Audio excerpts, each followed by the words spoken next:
Hey guys, today I'm going to tell you how to hide iPhone apps after iOS 26 update.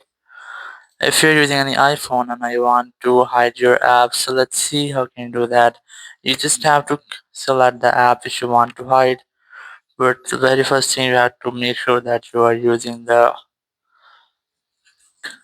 latest software update. Here you can see there's no any pending software update, or if you find anyone you have to try to update your software.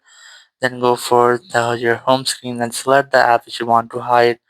For example, I'm going to hide my WhatsApp app. Keep a long press on it and you will get the option of require Face ID. You have to select that and you guys have to select the option of hide and require Face ID.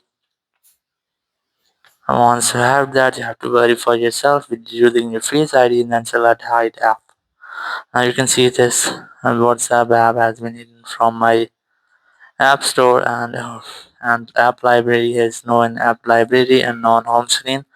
If you want to find your app, you just have to tap on this hidden option here and you will get the app here.